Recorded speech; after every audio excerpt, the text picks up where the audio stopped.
Cycle के पीछे वाली सीट पर कोई एक चाय की बड़ी सी केतली बांध रहा है।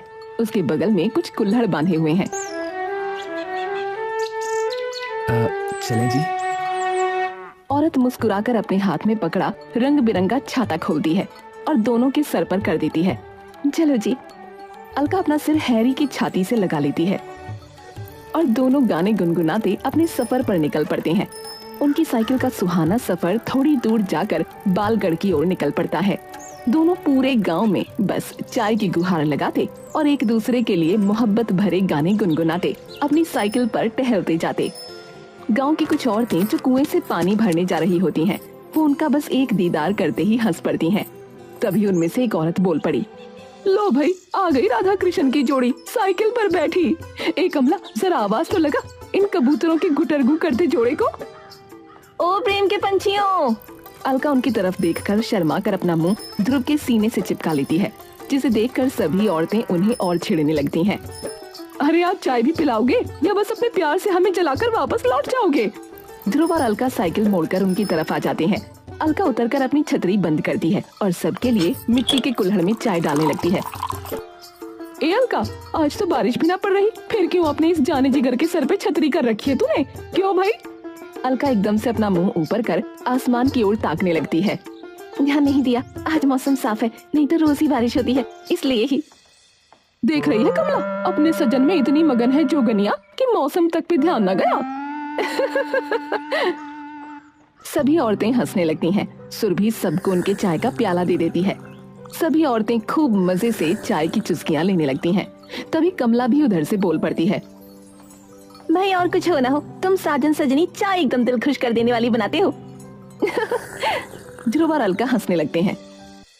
बिरजू अपने अनाथ आश्रम के बजट रिपोर्ट का लेखा जोखा कर रहा होता है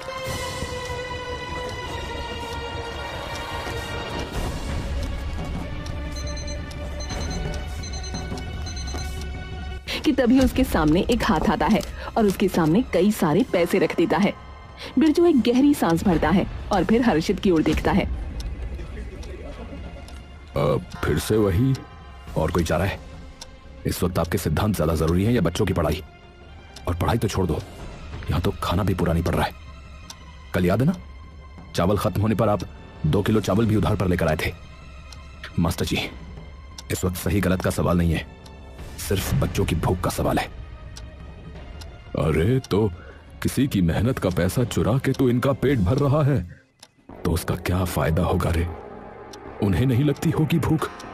किसी की मेहनत का पैसा नहीं चुराया मैंने, उस लालची पुलिसिया का पैसा लिया है जो हर किसी से रिश्वत लेता फिरता है। हाँ, तो वो भी किसी और के हक का पैसा है। तुझमें और उसमें फर्क क्या रह गया फिर? फर्क करवा के मुझे पुरस्कार नहीं मिलने वाला मास्टर जी। मुझे मतलब है तो बस इन बच्चों की भूख से। इनके और मेरे माँ बाप की तरह मैं इन्हें कभी अकेला नहीं छोड़ने वाला। तो अगर उनके लिए डाका भी डालना पड़ गया ना, तो पीछे नहीं हटूंगा, बता रहा हूँ। हर्षित इतना कहकर वहाँ से गुस्से में निकल जाता है और बिरजू उसे जाते देखता रहता है। हर्षित दुकान से अनाथ आश्रम के बच्चों के लिए कुछ सामान लेने जा रहा होता है कि उसे दुकान पर सुरभि खड़ी दिखती है। दुकान पर 3-4 लोग और खड़े होते हैं। अरे सुरभि भाभी, नमस्कार। अरे नमस्ते नमस्ते हर्षित, और बताओ कैसे हो? मैं एकदम ठीक भाभी। और आज अपने बच्चों के लिए क्या बनाने का इरादा है? फिलहाल तो बस चाय बनानी है, तो उसी के लिए चाय पत्ती लेने आया हूँ। अरे चाय की तो पूछो मत, चाय पीनी है तो ध्रुव भाई और अलका के हाथ की बनी पियो। सच में जादू होता है, जादू, हर स्वाद के हिसाब से एकदम सही। अच्छा, कहाँ है इनकी दुकान?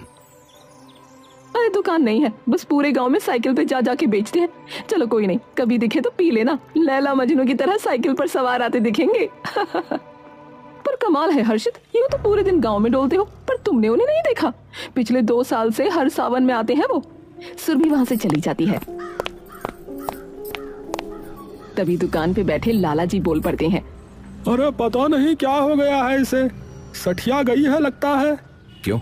अरे ऐसा कोई भी नहीं आता गांव में भाई। बात करती है, मेरी दुकान गांव के बीचों बीच है, तो मुझे क्यों ना दिखे कभी। एक ये और एक वो कमला। अरे पता नहीं कौन सा वहम पाल लिया है कि चाय वाला आता है, चाय वाला आता है। अरे इनसे पूछ लो, ये तो पूरा दिन गांव में ही घूमते हैं, क्या इन्हें दिखा कभी? हर्षित उनकी ओर देखता है और सभी लोग मना कर देते हैं। देख लिया, ये औरतें होती ही सरकी हुई हैं भैया। फालतू की मनगढ़ंत कहानियां बनवाओ ताकि सब बस इनकी सुनते रहें। सठियाई हुई कहीं की है। दो किसान। अरे भैया ध्रुव, अरे रुको भाई, अरे जरा हमें भी तो चाय पिलाओ अपनी, या अपनी लैला की मोहब्बत में ही जो है मसरूफ रहोगे भैया हैं? दोनों साइकिल से उतरते हैं।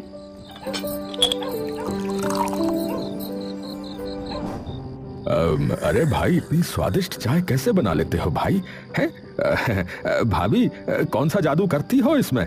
भाई हमें भी बताओ। सबका स्वाद अलग अलग, लेकिन फिर भी सबको ही तो भा जाती है।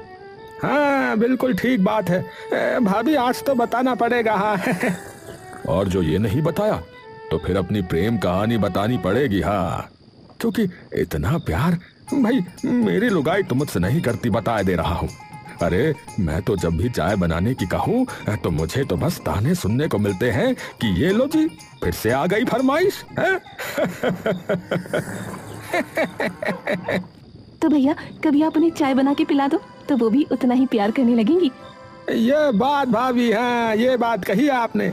आज सुरभि बता रही थी सुरेश भाई वैसे इनके बारे में। हाँ क्या बताया भाई, हमें भी बताओ। यही कि ये दोनों प्यार के पंछी एक दूसरे में इतने मगन हो गए कि इन्होंने ध्यान भी ना दिया कि गगन आज एकदम साफ है, लेकिन फिर भी अपने सर पे छतरी रखे चाय बांट रहे थे। बताओ क्या कह रहे हो? ये लो जी। भैया अब तो मैं न मानने वाला। कल आप लोग और हम और हमारी बीवियां भी आएंगी और गांव के नीम के पेड़ के नीचे बैठ के आपकी प्रेम कहानी सुनेंगे। हाँ, क्योंकि आप लोग पिछले 2 सावन से आ रहे हो और जैसे ही सावन जाता है उसके साथ आप भी गायब हो जाते हो, तो अब की बार तो बताना ही पड़ेगा आपको।